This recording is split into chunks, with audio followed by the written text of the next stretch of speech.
Pak Cakra. Jadi bunyinya begini nih.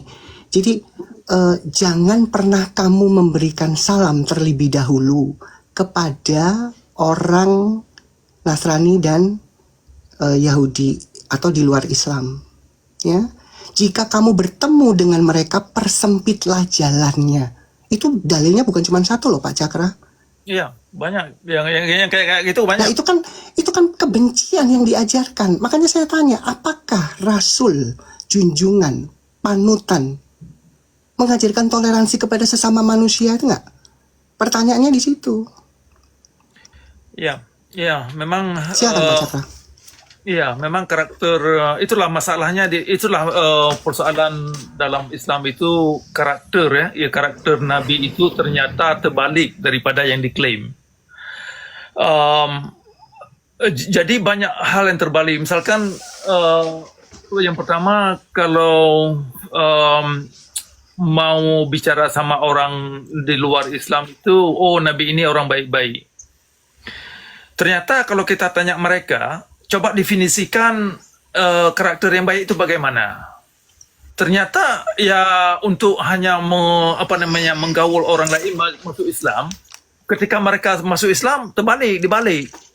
Ya, kemudian karakter yang dimaksud itu baik-baik ternyata tidak berlaku kepada orang Islam itu sendiri.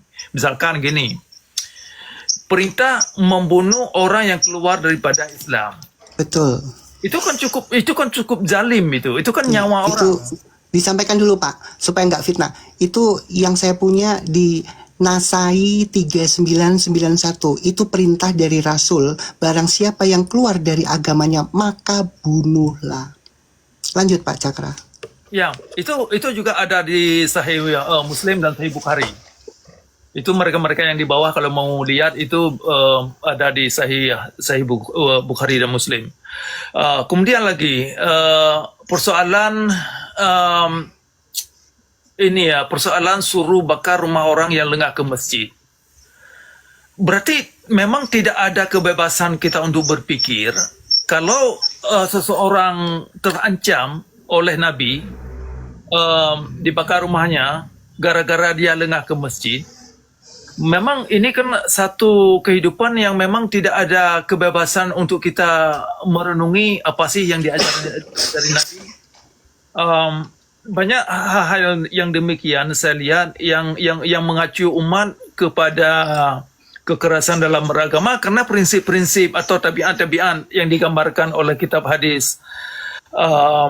Apapun kitab hadis, baik Sahih Bukhari dan Sahih Muslim dan yang lain-lain. Itu kan umumnya perangai Nabi itu dalam beragama terutama terkait dengan hukum dan syariat Islam.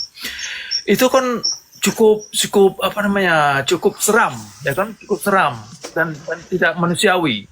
Sehingga perangai itu terbawa kepada masyarakat, terutama kita lihat ini contoh Aceh karena bagus sekali sebagai contoh, walaupun contoh ini tidak baik, tetapi siapapun yang mau mempelajari tentang kondisi Islam, datanglah ke Aceh, lihat perangai orang Aceh.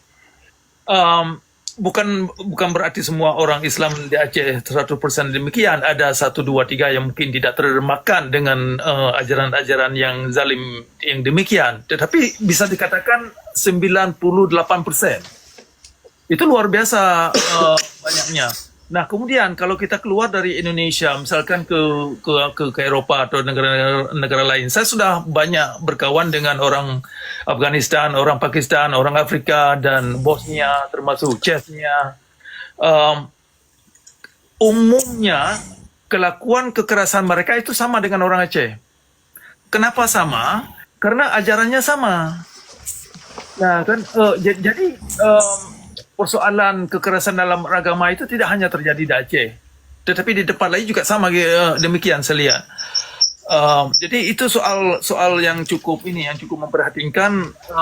Sungguh keliru kalau orang Islam bilang misalkan persoalan dalam Islam itu ada hukum tersendiri yang perlu dianut, yang perlu dituntut oleh orang Islam. Itulah yang jadi masalah ketika hukum yang dimaksud yang dalam hal ini adalah syariat Islam ternyata tidak membawa umat Islam itu sendiri kepada golongan baik-baik. Nah, itu yang sudah kita lihat. Sehingga janji Islam bahwa Islam ini adalah agama yang rahmatan lil alamin tidak mungkin, sangat tidak mungkin.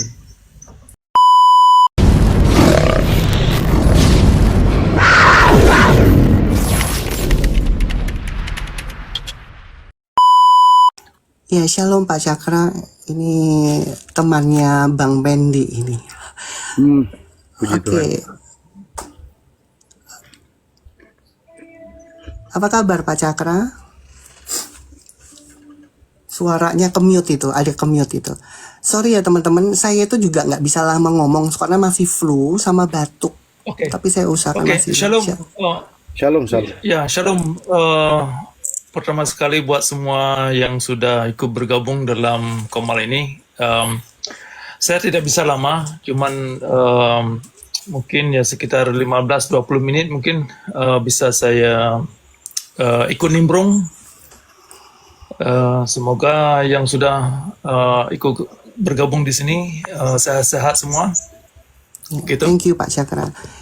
Jadi Pak Cakra, ini saya kedatangan narasumber yang baru belum lama dibaptis terima Yesus dari agama sebelah, Ibu Ari Seli namanya.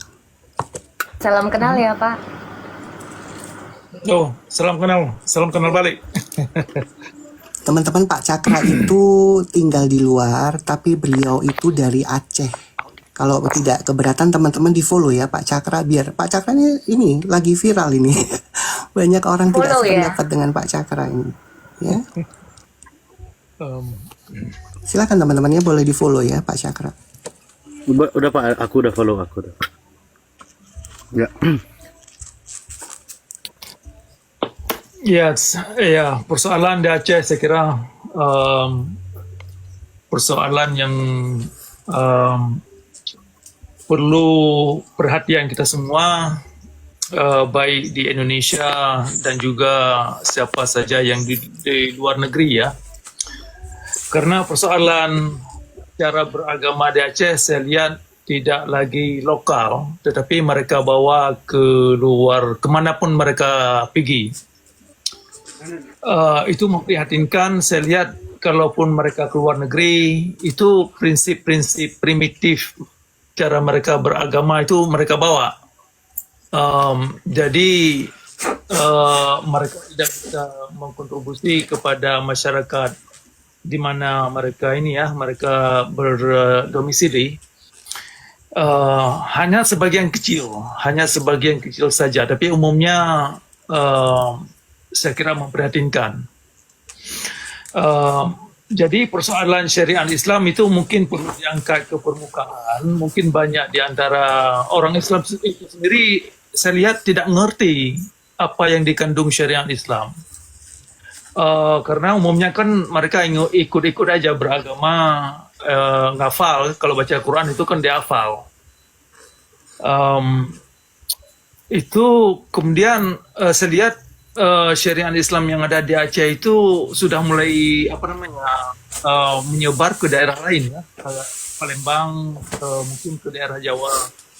Itu kalau tidak ada antisipasi masyarakat Indonesia secara menyeluruh ya untuk angkat bicara kok masa Islam itu yang diklaim rahmatan lil alamin, ternyata dalam kenyataan itu perlakuan dalam beragama itu sungguh zalim, ya kan, sungguh zalim.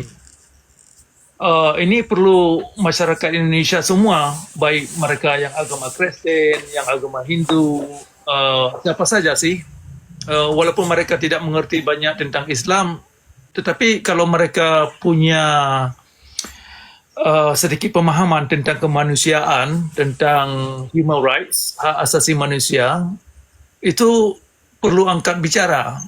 Kalau dibiarkan gitu kan nantinya Indonesia ini bisa jadi negara ini kayak Islamis, negara-negara militan, kayak di di Pakistan itu kan, dan di negara-negara Afrika itu negara itu bisa mengarah ke sana, terutama orang-orang Islam di Middle East itu kan hancur-hancuran.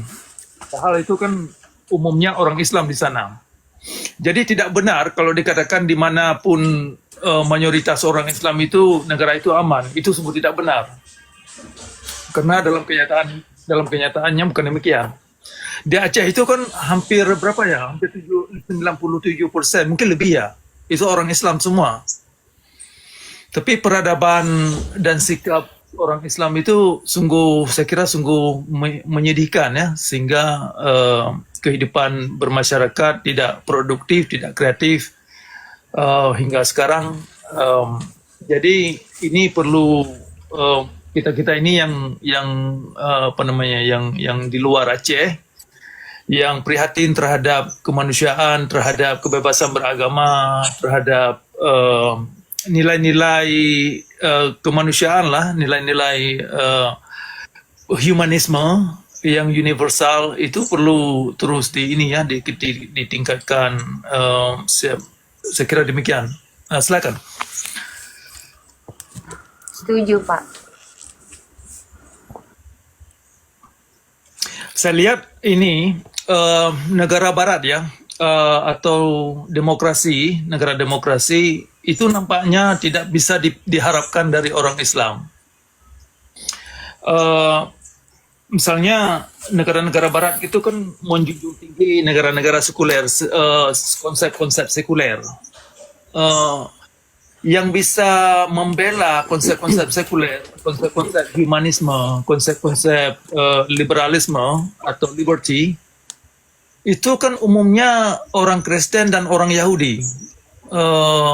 Umumnya ya, kemudian diikuti oleh orang-orang Jepang mungkin yang beragama, pokoknya orang Islam itu paling terbelakang. Kenapa? Karena orang Islam sangat tidak menginginkan beragama itu saling kerjasama atau saling mengkontribusi kepada kemanusiaan. Saya lihat ini di Barat ya, apalagi di Amerika, di Eropa itu kan orang-orang Islam umumnya untuk mengambil alih sistem demokrasi, mereka maunya syariah gitu kan, syariah Islam, sehingga mereka tidak bisa menerima konsep-konsep demokrasi. Kalaupun mereka di muka umum, kami menjunjung, kami apa namanya, Islam ini tidak bertentangan dengan demokrasi. Tetapi kalau di masjid, bicaranya lain. Ya, itu persoalannya. Kalau kita ke masjid, kita dengar ungkapan mereka, kalau kita duduk sama mereka, waduh, ungkapannya sangat jauh berbeda. Oke, Pak Cakra tahan sebentar, tahan sedikit Pak Cakra. Tahan sedikit ya. Kita ada masuk itu katanya dari Aceh ya, guru monitor. Assalamualaikum warahmatullahi wabarakatuh. Oke, ada yang mau disampaikan, silakan sama Pak Cakra. Saya kasih kesempatan. Oke, salam kenal host Bang Cakra dan peserta Komal yang lainnya. Oke, menarik ya. Saya mungkin 30 detik lagi baru bisa bicara, biar saya pasin dulu mic-nya ya. Izin sebentar host. Saya lagi pasin HP-nya ini, biar pas suaranya. Ya. Jadi teman-teman ya, yang penting kondusif ya, saya persilahkan ya. Cuman yang sebelumnya tadi ya udah kesurupan, saya nggak bisa di Komal saya untuk tiba-tiba kesurupan tuh nggak mungkin saya terima ya. Jadi Pak Guru ini minta naik ketik di bawah, dia mengaku dari Aceh, mau bicara sama Pak Cakra, saya persilahkan. Oke, Mbak Ariseli, ada yang mau disampaikan mumpung ada Pak Cakra? Ada yang mau pertanyaan apa? Silakan Mbak Seli, sebelum Pak Guru. Iya, Pak Cakra ya, ini sangat luar biasa. Saya lihat itu ya, karena Aceh kan yang tahu saya itu memang Islam banget ya, sampai tersebutlah apa ya, Sambi Mekah ya gitu ya. Ya ampun. Iya. Salam kenal ini Ari, salam kenal. Iya, salam kenal. Iya, yang kalau ke bandara itu yang harus pakai jilbab gitu kan ya, nggak boleh kalau nggak pakai jilbab walaupun mau non muslim kayak gitu kan. itu seperti kayak diwajibkan begitu turun dari bandara berhijab gitu. Itu makanya saya dulu tidak suka ke Aceh kan. Jadi terkesan apa namanya jadi kayak orang tuh dipaksa gitu ya untuk berjilbab. Saya rasa gitu untuk yang apa namanya mau negara mau dijadikan apa ya kalau muslim semua, itulah pertanyaannya saya itu ya. Aduh ya, padahal itu adalah ajaran yang sesat gitu. Ya, memang sungguh memprihatinkan. Itu kan persoalan jilbab. Kalau Anda perhatikan, saya sudah tunjukkan kepada ibu-ibu yang Muslim untuk mengingatkan mereka bahwasanya jilbab itu tidak jilbab itu atau kerudung ya bukan lambang karakter seseorang. Kita tidak bisa menentukan seseorang yang pakai jilbab itu menunjukkan karakter dia. Itu jadi saya tidak apa namanya membenci orang yang pakai jilbab, tetapi kalau jilbab sebagai fashion ya kan, sebagai busana saja itu oke. Tetapi kalau jilbab sebagai lambang karakter, waduh itu sungguh sesat, sungguh begini ya, sungguh seperti kayak kamuflase. Nah, makanya di dalam Islam itu banyak sendi-sendi yang apa namanya, slogan itu bisa ketipu kita. Misalkan kayak jilbab, itu satu kan. Di Aceh itu kan wajib pakai jilbab. Dikatakan, oh kalau wanita pakai jilbab mereka nanti mereka ini orang-orang yang benar gitu, orang baik-baik. Oh, belum tentu. Kemudian lagi korban-korban pemerkosaan, korban-korban itu kan anak-anak yang pakai jilbab. Jadi jilbab itu tidak terhindar orang laki-laki memperkosa cewek-cewek yang pakai jilbab. Jadi banyak hal dimensi dalam Islam itu memang sungguh mekanisme kepada karakter seseorang itu nggak ada. Misalkan lagi dalam rukun Islam itu kan wajib sembahyang, wajib puasa, wajib syahadat dan umrah. Semua kegiatan ritualitas yang ada dalam Islam itu tidak bisa menciptakan seseorang kepada orang yang baik-baik, orang yang punya kemanusiaan yang tinggi, orang yang punya intelijen ini yang tinggi, kemudian yang bisa membenah emotional intelligence mereka itu bagaimana, sehingga perangai atau perilaku sehari-hari itu bisa membaik. Itu masalahnya, sehingga ritualitas itu sungguh percuma gitu kan, percuma habis waktu. Kemudian kita dikerahkan waktu sekian lama setiap hari, ternyata perilaku dalam kehidupan sungguh tidak membawa mereka kepada pencerahan, kepada enlightenment. Itu yang sungguh bermasalah bagi saya. Apalagi dipaksa itu kan, dengan adanya syariat Islam itu saya sudah banyak mengangkat topik kepada termasuk kepada mereka yang di syariat Islam itu.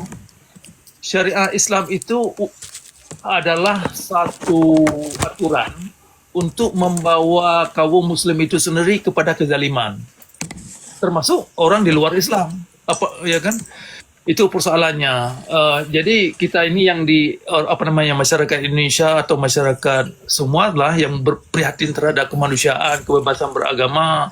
Saya menyarankan untuk bisa angkat bicara, walaupun hanya sedikit ilmu, sedikit ya kan pengertian, tetapi harus ikut partisipasi dalam hal ini. Kalau enggak semakin lama orang-orang Islamis ini makin bisa keras kepala. Oke. Kita tahan dulu ya Pak Cakra. Pak Guru sudah standby? Ya. Oke, silakan Pak Guru. Luar biasa. Sekali lagi salam hormat untuk semuanya. Terima kasih banyak host.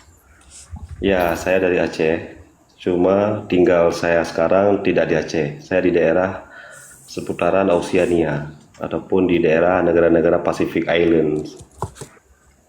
Oke, menarik ya. Sering saya ikutin Bang Cakra di Komal-Komal Aceh, bahkan di Komal orang Aceh yang sudah memeluk agama Kristen ataupun sering juga saya ikutin YouTube-nya Bang Cakra. Yes, saya sekilas setuju sama Bang Cakra. Sekilas ya saya setuju. Tapi dengan cara Bang Cakra menggoreng bahasa itu yang kadang-kadang yang membuat saya itu nggak setuju. Karena yang harus kita garis bawahi, yang harus kita garis bawahi, siapapun itu Islam dan Muslim itu beda. Islam dan Muslim itu beda. Karena Islam sendiri itu merujuk ke sebuah agama, sedangkan Muslim sebutan bagi orang yang menganut agama Islam. Itu yang harus kita pahami Bang Cakra. Ini saya lebih kepada Bang Cakra karena Bang Cakra kan sering juga tadi membawa nama Aceh. Ya seolah-olah sekarang orang yang ada di Aceh itu linglung dia karena penerapan syariat Islam. Tidak. Sebenarnya Islam itu betul-betul memang rahmatan lil alamin. Nah, kembali kepada dasar, kalau Islam itu merujuk ke sebuah agama, sama juga sekarang Kristen. Tapi kalau seandainya kita betul-betul kita pahami apa yang kita pelajari, itu saya rasa nggak ada yang salah, Bang Cakra. Nggak ada yang salah. Jadi kalau memang Bang Cakra sekarang, yang saya rasa ketika Bang Cakra mengeluarkan bahasa seperti ada dendam terselumat ya, ada dendam pribadi terhadap Aceh. Mungkin Bang Cakra nggak suka dengan daerah Aceh ataupun watak orang Aceh yang masih sangat budaya feodal itu sangat kental ataupun hipokritnya kental. Tapi bukan demikian Bang Cakra untuk kita cara robahnya. Sekarang penduduk Indonesia Raya dari Sabang sampai Merauke itu budaya feodal itu memang udah ditanam dari zaman ke zaman. Karena kenapa? Kita dasarnya daripada kerajaan baru dibentuk disatukan menjadi satu yaitu Indonesia Raya sekarang. Termasuk Aceh juga.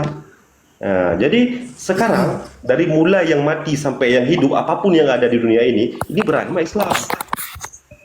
Nah, agama sendiri itu kan hanya peraturan artinya. Nah, Muslim itu kalau dalam Islam dikasih contohnya. Kalau memang kamu pengen jadi Muslim ataupun orang yang betul-betul memahami Islam, ada contohnya itu Nabi Muhammad.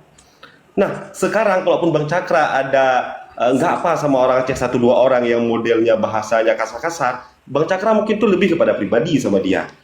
Jangan Bang Cakra bawa keseluruhan orang Aceh bahwa watak orang Aceh itu udah salah cara berpikirnya ataupun bahkan Bang Cakra sendiri berbicara secara global bahwa Islam ini memang nggak benar.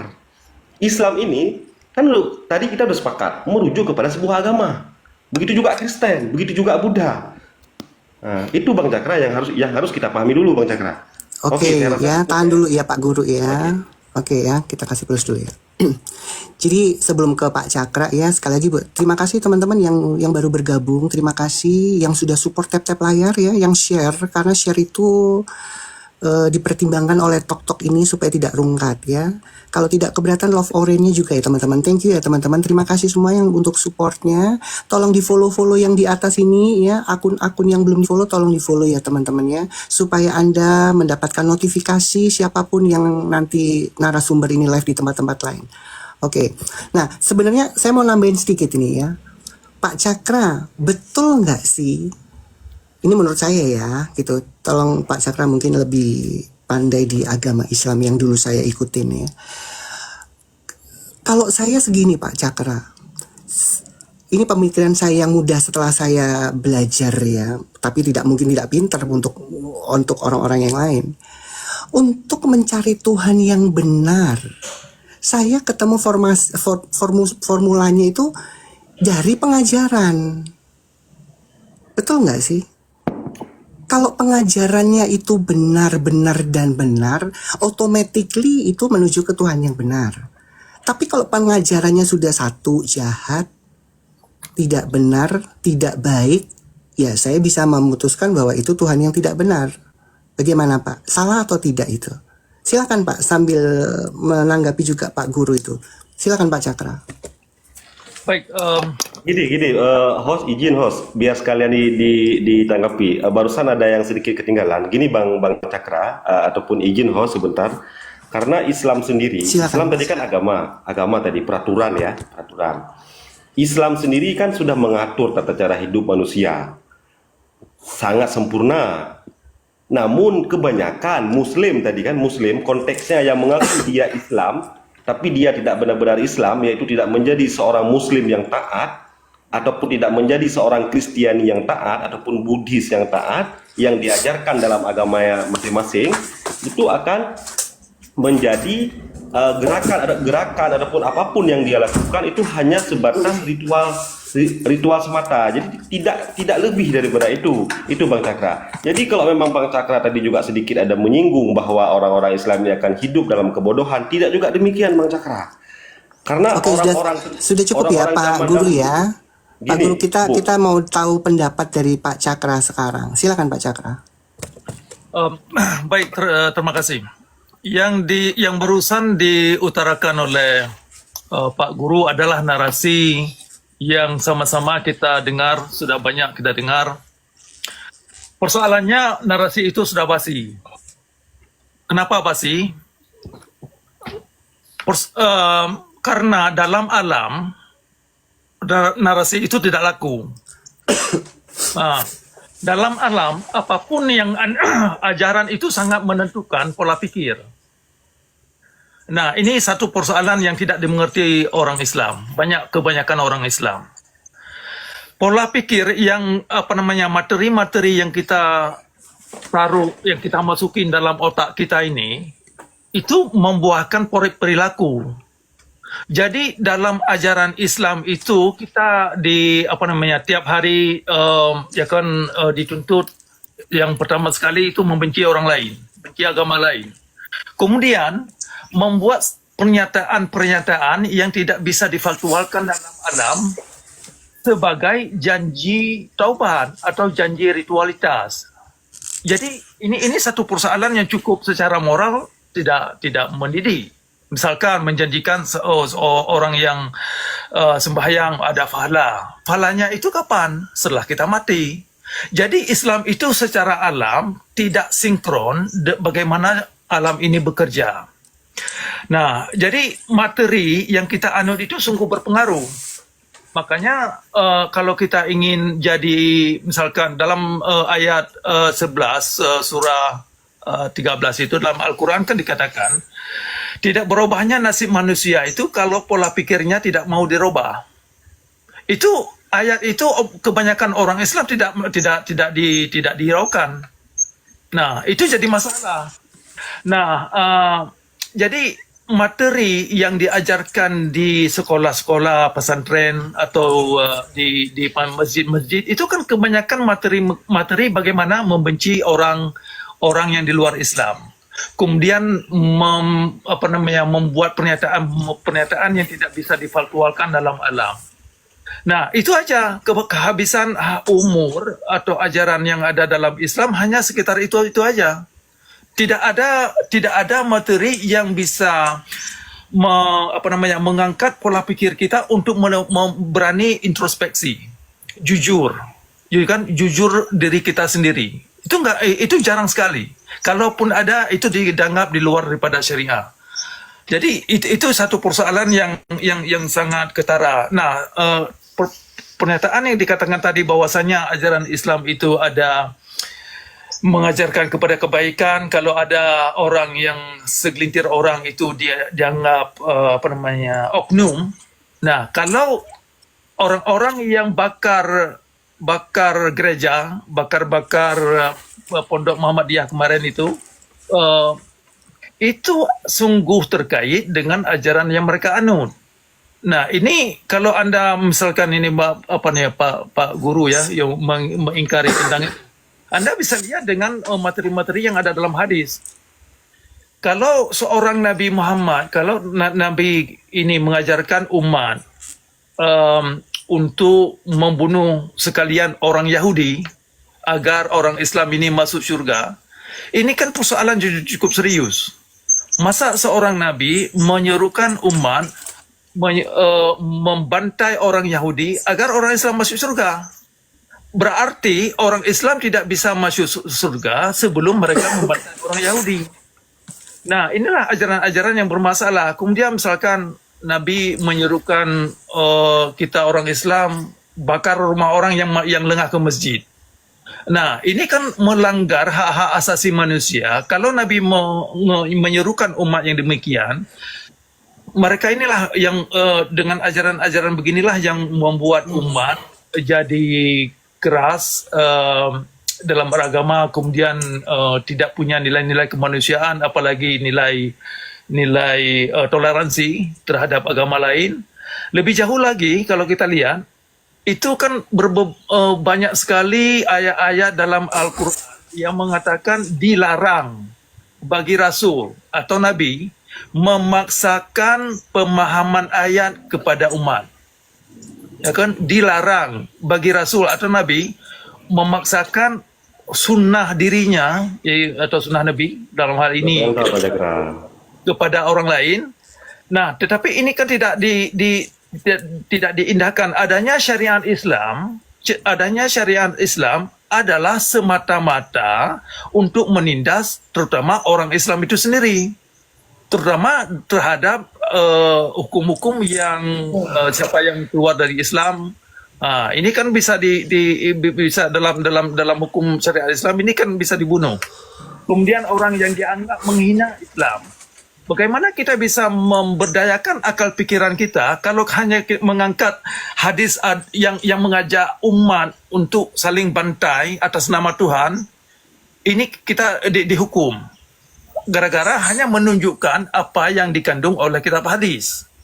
Nah, inilah jadi persoalan kan, karena kalau Islam ini tidak memberi peluang kepada siapa saja untuk mengkritik hal-hal yang ada dalam syariat Islam itu, apalagi yang mengarah kepada umum, berarti ada hal yang tidak ada hal dalam ajaran itu sendiri yang sungguh bermasalah, yang di dalamnya itu bukan berdasarkan kebenaran.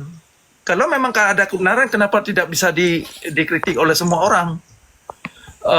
Jadi banyak dimensi yang bisa kita kupas. Persoalan kenapa Islam terus terpuruk, kenapa peradaban Islam tidak menjunjung tinggi nilai-nilai kemanusiaan. Kemudian kan Islam itu kan tidak bisa menerima kebaikan yang dilakukan oleh umat lain. Nah, persoalannya kenapa? Karena mereka tidak mengucapkan kalimat syahadat. Berarti dasar Islam itu bukan atas dasar kebaikan, tetapi atas dasar ritualitas yang terkait dengan rukun Islam. Kalau memang itu fondasi daripada agama, maka Islam itu bukan bukan mengajak manusia untuk memberdayakan akal dan pikiran kita kepada kemanusiaan. Oke, izin host sedikit. Jadi gini Bang Cakra, ini saya rasa nih Bang Cakra ini udah kebanyakan makan daging nih kan, daging yang sebentar Pak Guru. Oke. Sebentar Pak Guru, ya nggak boleh itu ya. Oke. Yang disampaikan kan kita juga cukup tahu gitu kan. Ya. Gini, yang ada yang kita temukan tidak sesuai apa yang Anda narasikan Pak Guru, betul nggak Pak Cakra? Iya. Gini Bang Host, izin Kita Bang melihat Host. apa yang terjadi saat ini loh. Benar nggak sih Islam itu rahmatan lil alamin? Kenyataannya ada nggak? Dilakukan nggak? Terutama di negara Konoha ini. Itu dulu. Ya. Oke, host. Kadang-kadang kita kan keliru nih cara mengartikan sebutan tadi. Yang harus kita garis bawahi bahwa secara definisi Islam dan Muslim itu adalah dua hal yang berbeda. Itu dulu yang pertama. Karena kalaupun kita bahas ayat dan hadis, Bang Cakra sendiri saya rasa beliau juga nggak begitu paham. Karena Islam sekarang kan lucu kalau kita bilang yang diperdebat sama Bang Cakra itu peraturan agama. Seharusnya yang Bang Cakra pertanyakan ataupun orang lain orang mempertanyakan itu ketaatan seseorang. Kalau memang dia mengaku dia Islam lagi, tapi dan dia mengaku dia taat, tapi taatnya juga masih benci kepada orang, itu yes, patut kita pertanyakan. Kan Islam sendiri merujuk kepada sebuah agama, sedangkan Muslim merupakan sebutan bagi orang yang menganut agama Islam. Begitu Sebentar juga ini Pak teknologi. Pak Oke, Guru. sebentar Bang Cakra. Oke, sekarang saya kasih analogi yang sangat bebas. Analogi yang dapat, yang bisa kita pakai untuk dua hal tersebut dan bebas ke semua agama. Sekolah sendiri, yaitu sekolah tadi ya. Sekolah kita bilanglah Islam. Terus murid kita bilanglah mungkin Muslim ataupun orang yang taat. Terserah agamanya dia apa, apakah Muslim, apakah Islam, apakah Buddhis, apakah yang lain-lain. Nah, sekolah sendiri merujuk kepada satu lembaga yang di dalamnya terdapat kurikulum pendidikan yang lengkap. Sedangkan murid adalah orang yang bersekolah. Yang itu dulu Bang Cakra yang harus kita pahami. Murid yang benar-benar belajar itu dia akan menjadi murid yang pintar. Tapi kalau memang murid yang benar-benar dia tidak belajar, dia akan menjadi murid yang goblok, bahkan menyesatkan. Jadi sekarang Islam rahmatan lil alamin bagi kita sendiri. Tahu nggak kita bagaimana cara kita menghargai orang? Karena sholat sendiri, Nabi sendiri melakukan sholat, ritual sholat itu untuk memperbaiki akhlak. Saya potong langsung Pak Guru ya. Ini membicarakan tentang dampak dari ajaran Islam itu kepada masyarakat luas, betul Pak Cakra? Itu yang dipermasalahkan, itu yang kita bahas. Saya nggak tanya tentang intern dari orang-orang di dalam situ, Pak Cakra, Pak Guru. Oke, Ya? gini host, kalau dampak Itu yang secara penting luas, di kita. Oke, tapi kan tadi kan Bang Cakra kan lebih tadi menyudutkan kepada Aceh.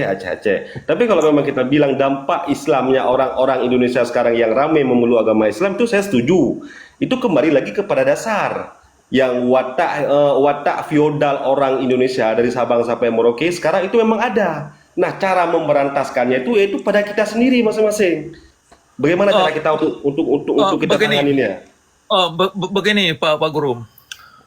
Tadi waktu saya memulai pernyataan saya, tadi saya katakan di dalam alam, ini dalam alam ya, menurut hukum alam yang tidak bisa Anda pungkiri dan tidak bisa Anda ingkari, bahwasanya sesuatu yang Anda tanam dalam kepala Anda, di dada Anda, itu akan keluar.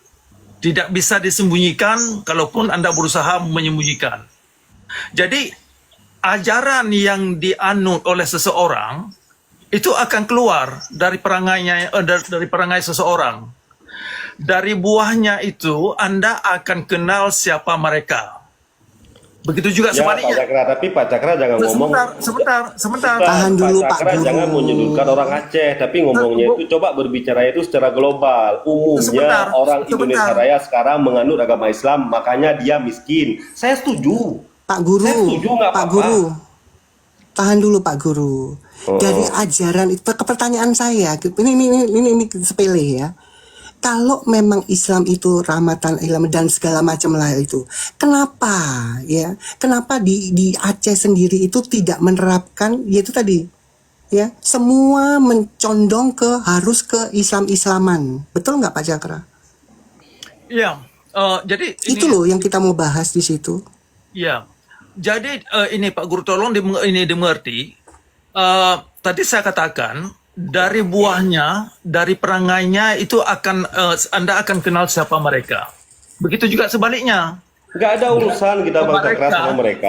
Sebentar, coba saya Kita nggak ada urusan sama mereka. Nah, sekarang kan kita hidup beragama. Kita sekarang kita hidup di dunia ada dua regulasi. Regulasi yang dibentuk oleh negara Republik Indonesia Raya dan regulasi yang ada pada agama kita masing-masing, pada kepercayaan kita masing-masing. Dan tidak satupun agama di dunia ini yang mengajarkan hal yang buruk. Bahkan kalau memang kita sibuk setiap hari Sebentar saya potong dulu Pak Guru, langsung saya sanggah. Anda tadi bilang tidak semua agama mengajarkan keburukan. Kalau Tidak misalkan ada. saya punya dalilnya, kalau misalkan Islam itu mengajarkan membenci sesama non-Islam gimana? Tidak ada. Oke, Al-Maidah 51 itu apa? Oke, mari kita buka. Kalau Al-Maidah 51 itu apa? Gini. Sebentar, kamu Gini. tahan dulu. Oke. Coba tolong Prof dibuka dalilnya. Sedikit. Sebentar, tahan dulu. Baca Kalau ya. kamu tidak kondusif, Baca ya. saya turunkan. Sebentar. Ini saya pertanyakan dulu. Saya mau kondusif, kamu kalau sebentar. kondusif atau tidak? Karena Enggak, narasimu bukan. saya potong Bahwa- tadi. Mbak Hos jawab dulu. Mbak Hos ini orang Islam apa bukan? Kalau memang Turun kamu. Kamu bernarasi liar di komal saya. Ini ruang publik. Jadi publik butuh tahu. Betul nggak sih? Bener-bener ajaran kebaikan nggak? Coba kita buktikan. Ya. Coba itu dibahas itu. Al-Maidah 51 itu bener-bener kebaikan nggak itu? Ajaran kebaikan nggak? Kamu kan guru. Coba kamu bahas itu. Karena narasimu nih tadi, makanya saya sanggah.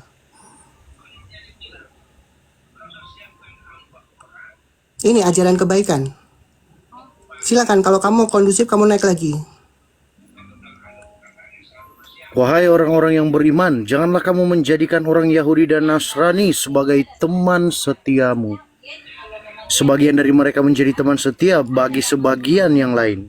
Siapa di antara kamu yang menjadikan mereka teman setia, maka sesungguhnya dia termasuk golongan mereka. Sesungguhnya Allah tidak memberi petunjuk kepada kaum yang zolim.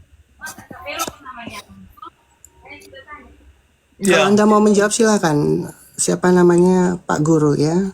Karena saya nggak mau bernarasi liar. Ini ruang publik. Jadi narasi itu harus punya dasar dan bisa dipertanggungjawabkan. Silakan Pak Cakra. Iya, nampaknya Pak Guru itu dia tidak mengerti persoalan antara kaitan dari ajaran dan perilaku seseorang. Kita kan sudah sering mendengar slogan yang dia katakan bahwasanya kalau seseorang itu yang bertindak tidak baik, itu adalah persoalan dia dianggap seorang oknum.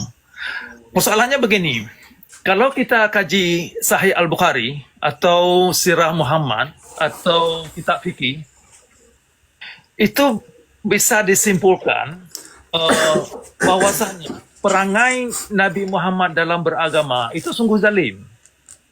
Itu tidak perlu kita sekolah panjang-panjang. Siapa saja yang suka membaca bisa menyimpulkan tentang perangai Nabi Muhammad, pendekatan dia terhadap agama sungguh tidak manusiawi. Nah, jadi tapi dalam Islam perilaku Nabi yang tidak manusiawi dianggap itu kebaikan. Nah, itu persoalannya. Jadi masyarakat Islam terjebak dalam slogan suri teladan atau dalam slogan-slogan ihsan, ya kan, yang sering disebut-sebut ihsan. Nah, persoalannya karakter ihsan itu tidak mengarah kepada kerja-kerja Nabi yang zalim, yang suruh bakar rumah orang. Pokoknya tindakan-tindakan yang tidak menjunjung tinggi susila kemanusiaan. Nah, ini yang susah dimengerti oleh orang Islam. Dalam hal ini, saya tidak mengatakan semua orang Islam jahat, tetapi kebanyakan mereka yang termakan dengan misalkan terjemahan tadi itu kan ayat berapa tuh? Ayat 51 dari surah At-Taubah ya, surah Al-Maidah ya. Nah, itu kan hanya sekelumit. Ada beberapa ayat lain yang serupa yang demikian. Misalkan ayat 123 surah At-Taubah. Kita disuruh benci tetangga. Kalau itu pola pikir yang ditanam kepada anak-anak, itulah masalahnya. Jadi sungguh keliru Pak Guru tadi kalau mengatakan bahwasanya peraturan itu memang aturan agama dan diperuntukkan orang Islam. Tetapi kalau diperuntukkan orang Islam, apa orang Islam itu bukan manusiawi, bukan manusia. Nah, padahal kalau mereka mau jadi orang benar, kenapa tidak pakai ayat 256 yang mengatakan bahwasanya kebebasan beragama itu adalah hak manusia. Dan kan siapa saja, bukan hak seorang ulama untuk bikin aturan syariat Islam, paksa-paksa orang, ya kan? Jadi kalau mereka mengelak kepada ini kalau syariat Islam itu memang aturan. Nah, aturan itulah yang bermasalah. Kalau aturan syariat Islam itu mengacu umat Islam sendiri kepada kezaliman dalam beragama, maka perlu kita pertanyakan apakah ada kaitannya dengan ajaran yang mereka anut. Nah, ternyata ada banyak malah kan. Nah, inilah yang perlu kita yang perlu kita terus kupaskan agar paling kurang masyarakat Islam bukan hanya di Aceh saja, di mana saja jujur. Ini yang susah sekali saya lihat. Mereka tidak mau jujur apa yang dikandung di dalam kitab hadis, kitab fikih dan sirah Muhammad. Mereka tidak mau jujur pengaruh impact dan terhadap seseorang atau masyarakat dengan ajaran-ajaran yang mengacu umat kepada kekerasan dalam beragama. Jadi tadi kan disebutkan bahwasanya kondisi kekerasan beragama itu saya tidak memfokuskan di tingkat internasional. Padahal perilaku orang Islam itu bukan hanya demikian, bukan hanya di Aceh yang kita lihat, di tempat lain juga demikian. Itu kan orang-orang Islam di Eropa itu kan mereka orang Islam umumnya itu kan bikin kerusuhan di sana. Alasannya macam-macam. Nah, ada juga sebagian di sini di Amerika, cuman di Amerika di sini agak sedikit terkontrol. Tapi yang jelas kebebasan orang Islam bisa berpendapat itu kan karena di bawah sekuler, di bawah negara sekuler, bukan di bawah negara syariat. Tetapi kalau di bawah negara syariat itu mereka tidak bisa berpendapat, tidak bisa bebas berpendapat. Seperti kita lihat apa yang terjadi di Aceh.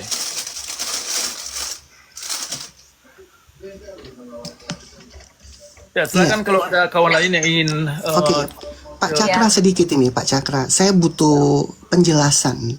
Ya.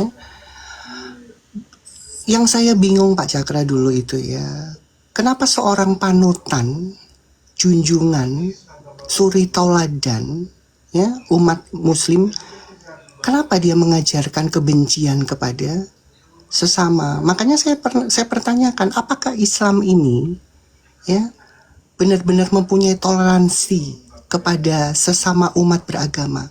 Sementara dalil yang tertulis, seorang panutan dan junjungan itu mengajarkan kebencian untuk orang lain di luar agamanya. Contoh dalilnya, tolong Bang Prof supaya tidak fitnah ya di sini. Kita lihat ya. Pun terjadi di saya ya, sangat-sangat sudah terjadi di saya yang ketika saya mulai murtad ya. Itu saya dibenci sama seluruh keluarga saya, dan dari kecil pun memang saya diajari untuk tidak berteman dengan orang Kristen. Itu fakta. Dan kemudian setelah saya dibaptis pun saya declare ya kepada seluruh keluarga saya. Ya memang mereka itu sangat-sangat membenci saya. Bahkan saya itu ditampar ya. Ada tonjok kekerasan dari adik saya juga. Kemudian itu saudara saya menampar saya, kemudian mereka itu banyak ngeroyok saya ya. Saya dibilang gini, bunuh aja, seperti itu. Nah, mama saya langsung bilang, iya, sini mama bunuh kamu ya, katanya begitu. Seperti itu mama saya sendiri loh yang mau membunuh aku, anaknya. Yang gegara pindah dari Islam ke Kristen. Itu sungguh-sungguh yang aku langsung, ini benar nih Quran ngajarinnya seperti ini ya. Oke. Sampai saya mau dibunuh. Ya Mbak Ari, jadi Gitu. setelah saya baca ya, makanya saya tuh yang kaget, seorang panutan, junjungan ya, mengajarkan tidak punya toleransi kepada sesama. Coba ya dalilnya sebentar ya Pak. Mau Kondo udah siap? Ya, ini ada dalil yang ya ini ya ajaran kebencian ya sebenarnya ya. Coba dibukakan Musnan Ahmad ya 9539, Abu Daud 4529 itu sama itu. Case-nya sama itu. Ya. Nanti saya lari ke Mbak Ari tadi bahwa memang saya baru tahu ya waktu itu bahwa junjungan sendiri mengajarkan memerintahkan membunuh, bukan dalam peperangan ya. Bunyinya Itu kayak gini ada. sedikit. Ya, bunlah ya orang yang keluar dari agamanya. Itu perintah itu. Bang Mokondo udah monitor? Mokondo?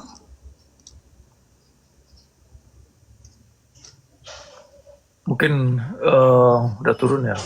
Enggak masih di atas tapi mungkin. Oh, Jadi itu Pak Cakra. Jadi bunyinya begini nih. Jadi jangan pernah kamu memberikan salam terlebih dahulu kepada orang Nasrani dan Yahudi atau di luar Islam. Ya, jika kamu bertemu dengan mereka, persempitlah jalannya. Itu dalilnya bukan cuma satu loh Pak Cakra. Iya, banyak yang kayak gitu Nah banyak. itu kan kebencian yang diajarkan. Makanya saya tanya, apakah Rasul, junjungan, panutan mengajarkan toleransi kepada sesama manusia itu enggak? Pertanyaannya di situ. Iya, iya, memang Silakan Pak Cakra. iya, memang karakter itulah masalahnya itulah persoalan dalam Islam itu karakter ya. Ya, karakter Nabi itu ternyata terbalik daripada yang diklaim.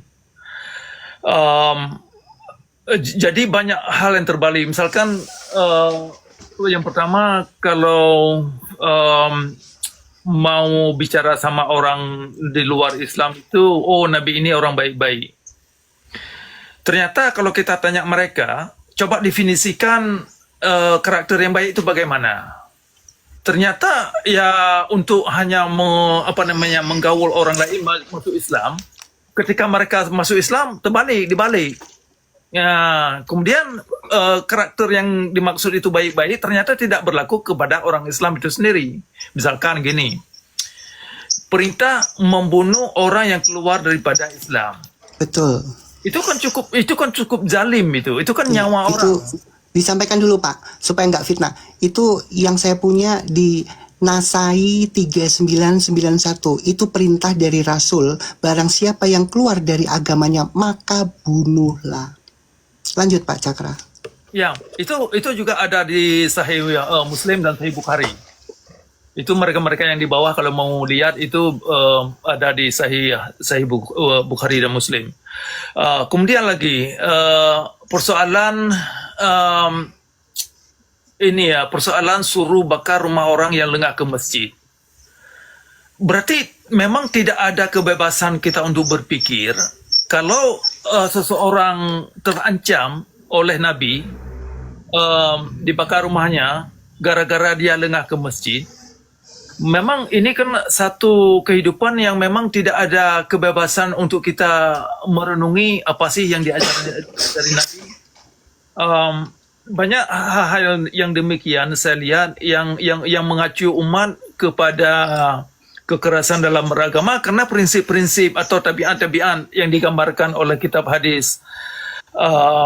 Apapun kitab hadis, baik Sahih Bukhari dan Sahih Muslim dan yang lain-lain, itu kan umumnya perangai Nabi itu dalam beragama terutama terkait dengan hukum dan syariat Islam.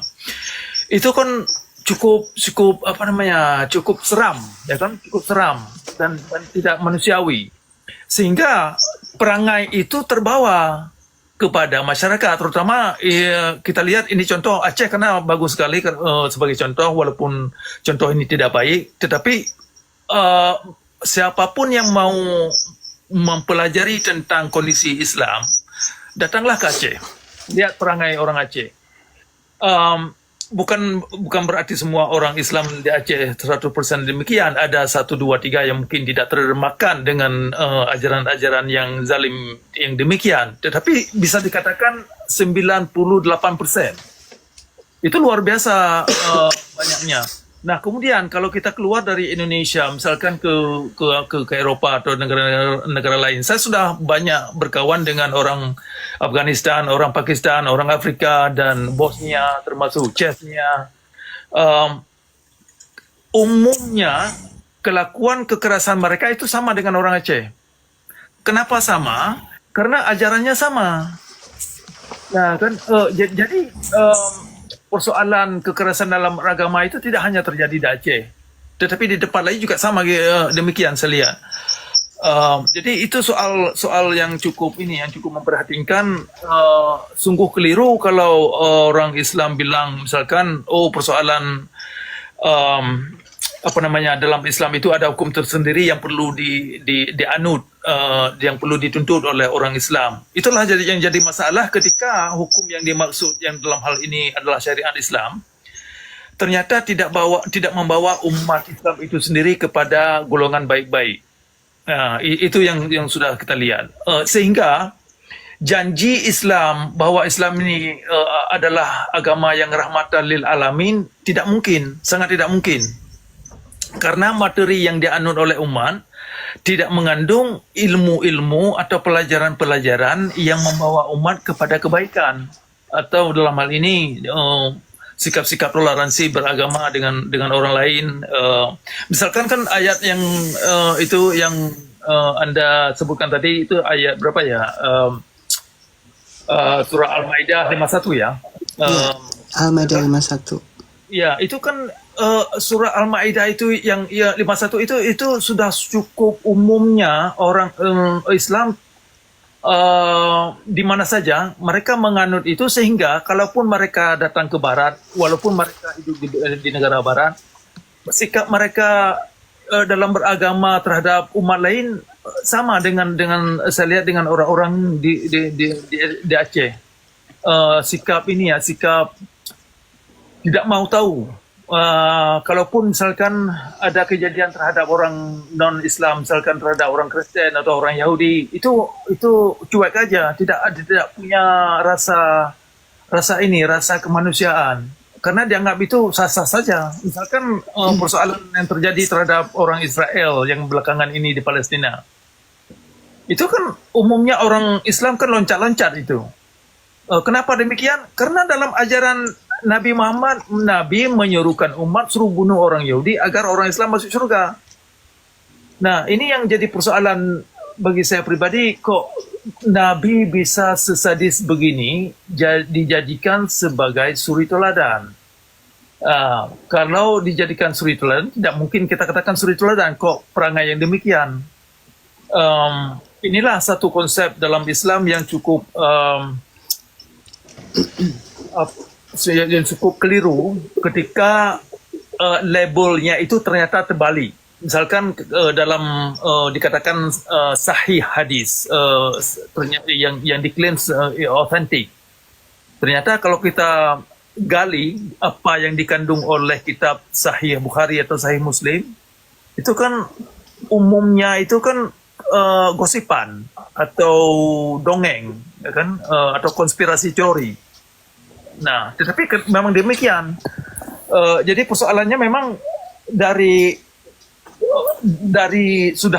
secara teologi,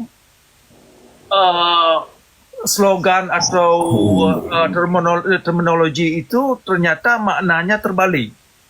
Ketika Oke, maknanya sorry Bang Cakra, tahan dulu. Ya, Pak Lukis ada tamu kita satu-satu karena ada beberapa banyak yang mau naik, jadi kita agak. Oke, Pak Lukis, selamat siang. Lukis, selamat siang.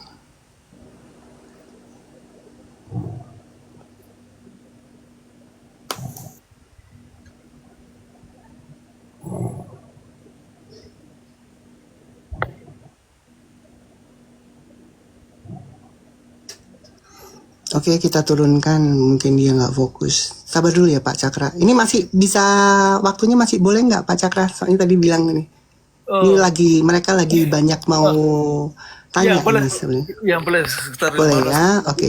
Thank you ya. Teman-teman ya, sebelum saya lanjutkan, terima kasih buat yang baru bergabung ya. Terima kasih yang sudah tap-tap layar ya, yang share, yang ngasih gift, terima kasih ya. God bless you semuanya.